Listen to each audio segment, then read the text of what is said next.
roll. Do a barrel roll. Do a barrel roll. Do a barrel roll. Do a barrel roll. Do a barrel roll. Do a barrel roll. Barrel roll. Do a barrel roll. Roll. Do a barrel roll. Do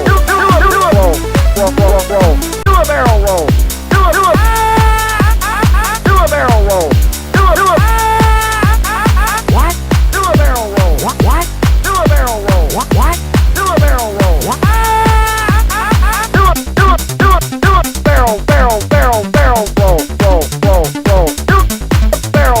Do a barrel roll. Do a barrel roll. Do a barrel roll. Barrel roll. What? Do a barrel roll.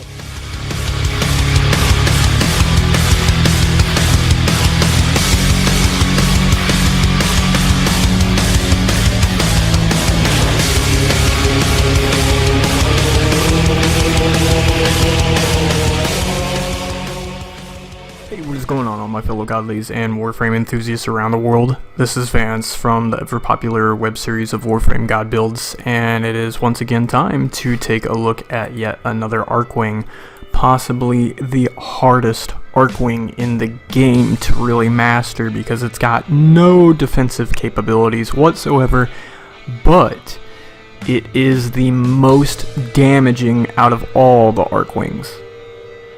We're talking the one, the only, Elytron. So let's take a look at the abilities real quick here. So your first ability is going to be called Bloomer. It fires a high-yield, remotely detonated explosive projectile capable of latching onto targets. This does pretty okay damage. It's not the most wonderful damage that you'll ever see from any Warframe or Archwing, but it's alright. The second ability is the Core Vent. It vents out Archwing's propulsion core, confusing enemy projectiles and causing them to detonate. Again, I've addressed this a ton of times, especially in the past two videos, that I feel as though you should be alerted whenever cruise ship missiles are coming at you. That way you can really utilize some of these second abilities that will help you get around missiles. Now, Digital Extremes has gone on record stating that they would be rebalancing Archwing, and then on top of that we've got modular Archwings coming where we get to build our own, so I'm sure at some point Elytron won't be as susceptible to damage as it is in Veil Proxima currently. Your third ability is Thumper. It creates a localized storm of punishing explosions, and that is a severe understatement. This thing looks like a gigantic space frost bubble, and inside that frost bubble you have sort of like a Hydroid's first ability. You have cannons going off.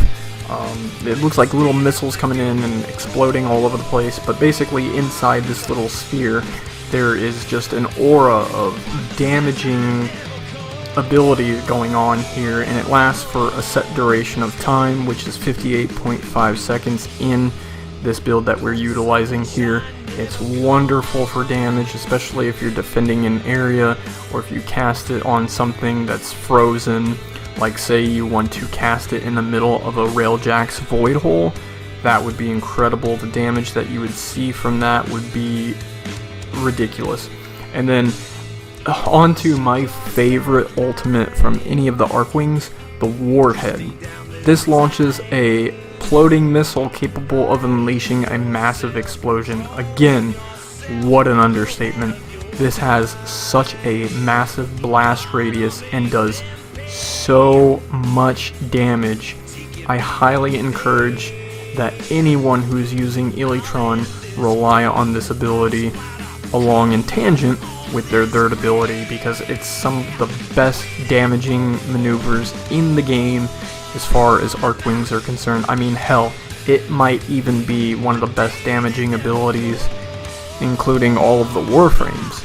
It's very strong, it's not to be trifled with. It will be the reason why you choose Elytron in in-game. Okay, so for the actual build in this video, I'm going to be using a primed morphic transformer, energy amplifier, efficient transferal, Hyperion thrusters, auxiliary power, system reroute, enhanced durability, and argon plating. Now the one thing I do feel necessary in explaining here is the Hyperion thrusters, your 27.5% flight speed. Because other Archwings have more defensive capabilities and Elytron has none, you're going to rely mostly on your speed with this. You're going to try to outrun everything that you can in terms of damage and just stay mobile. Cast your abilities and keep it moving, because that otherwise you're just going to get smashed, and especially in Veil Proxima you're going to get smashed regardless. So I've said it before in previous Archwing God builds, but you're going to need to wait for Archwing rebalancing for this to be as effective as it would normally be in any other mission. You have your efficient transferal for ability duration. This helps with your third ability. You want it up as long as possible. As we discussed, it's almost a full minute long. Your energy amplifier for ability range. You also want your third and your fourth ability to affect the mass radius. And then your primorphic transformer. This one's obvious for your power strength, your armor, your health, your ability efficiency, and then your energy max, so that you can collect the most amount of energy possible. Now for weapons, I am using the Singus with a critical focus, sabot rounds, parallax scope, contamination casing, dual rounds, ruby line barrel, hollowed bullets, and charged bullets. So this has a status of 82.2%, critical chance of 10%, and a critical multiplier of 3.6. The 10% critical chance is not very impressive, but when it does hit crits, oh boy does it hit crits. It's a burst fire weapon, functions very similar to Burst and Prime.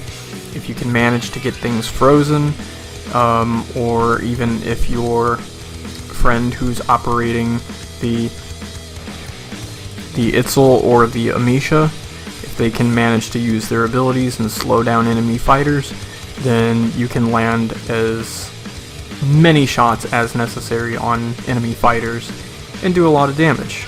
Plus, right now the community is hailing this Archwing gun as one of the meta, up there with like your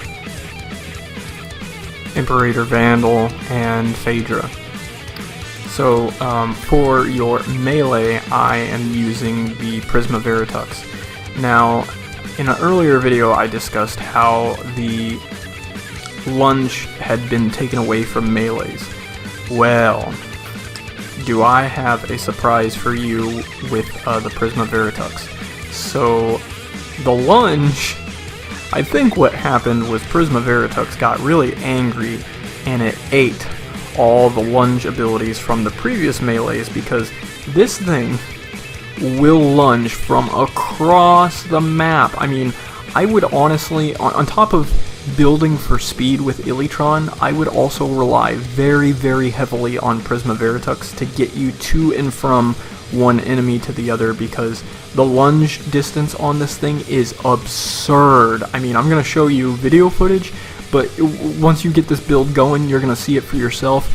You can really ping pong off of enemies way more exaggerated than you ever were before. It is crazy. So for that, we're going to be using Galvanized Blade for electricity, your Poisonous Sting for toxin, which makes corrosive, your Cutting Edge for melee damage, Astral Slash for slash, Temporal Blade for critical chance, Searing Steel for the heat plus status chance, Bleeding Edge for critical damage, and then Sudden Impact for status chance. If there's anything I'm going to swap out here, I would probably use another Forma to swap out Sudden Impact for something more useful. I wouldn't believe that Extend for the 80% range would do you any good, because, well, honestly, it already has a huge amount of range. So at that point, I would probably use Furrow, which is going to add plus 10% attack speed, but this is optional. This is already using 3 Forma, and you would need to use 4 Forma if you wanted to achieve that build. So just take that into consideration when you're building for this weapon. I mean, that's about it. there is nothing short of incredible damage with Elytron, and if this is your go-to, then you're definitely gonna get high damage numbers. It's really just a matter of staying alive, and we're not gonna know what it means to do that until Digital Extremes really works on their rebalancing system with the upcoming update that introduces modular archwings. And at that point, I will probably have a god build available for whatever modular archwing is the best suitable for railjack combat. So until then, I guess what I would encourage you to do, what I always encourage you to do, is to like, share, comment, and subscribe to this channel. It always really helps if you smash the like button, because the algorithms are a little bit twisted right now, and you can help me show up in the recommended, which I need you to do. So, until next time, this has been Vance, signing out. Peace.